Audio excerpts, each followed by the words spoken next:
शिंदेच्या शिवसेनेचं मिशन मुंबई महापौर आहे। पश्चिम उपनगरामधील 3 आमदारांवर विशेष जबाबदारी असणार आहे। प्रकाश सुर्वे, मुरुजी पटेल आणि त्याचबरोबर लांडेंना जबाबदारी देण्यात आली आहे। तिघांवर 12 ते 15 जागांची जबाबदारी असल्याचं सूत्रांकडून कळतंय। पश्चिम उपनगरामध्ये पालिकेच्या या जागांवर मुंबईचा महापौर बसतो आणि त्यामुळे शिंदेनी पश्चिम उपनगरांमधल्या 3 आमदारांवर पश्चिम उपनगराची जबाबदारी सोपवलेली आहे। आताची महत्त्वाची बातमी, आगामी काळात मुंबई महानगरपालिका आहे आणि ती डोळ्यासमोर ठेवून प्रत्येक पक्ष कामाला लागलेला आहे।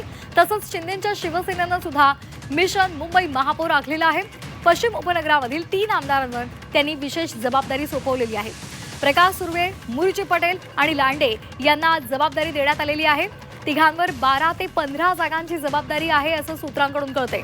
तर पश्चिम उपनगरामध्ये पालिकेच्या या जागांवर मुंबईचा महापौर बसतो आणि त्यामुळे शिंदेनी याकडे लक्ष केंद्रित केलेलं आहे।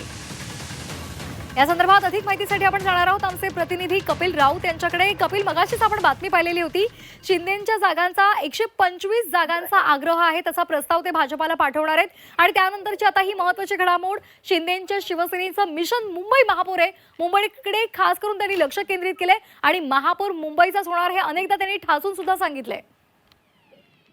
नक्कीच, खरं तर आता ऍक्शन मोड वरती शिवसेना आली असं बोलू शकतो। खास करून अधिवेशनानंतर लगेचच मुंबई महानगरपालिका आहे लागणार आहे, त्यामुळे आता शिवसेना ऍक्शन मोड वरती आहे। मुंबई महानगरपालिका दृष्टिकोनातनं शिवसेनेने तर कंबर कसलेली आहे आणि त्यासाठी त्यांनी 3 आमदारांवरती स्पेशल जबाबदारी दिलेली आहे।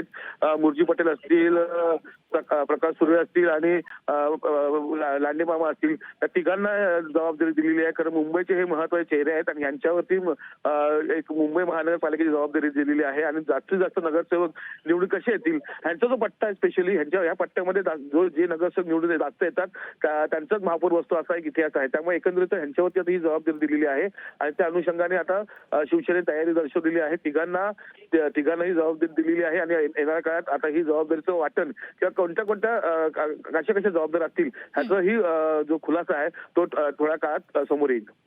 अगदी धन्यवाद कपिल दिलेल्या माहितीसाठी।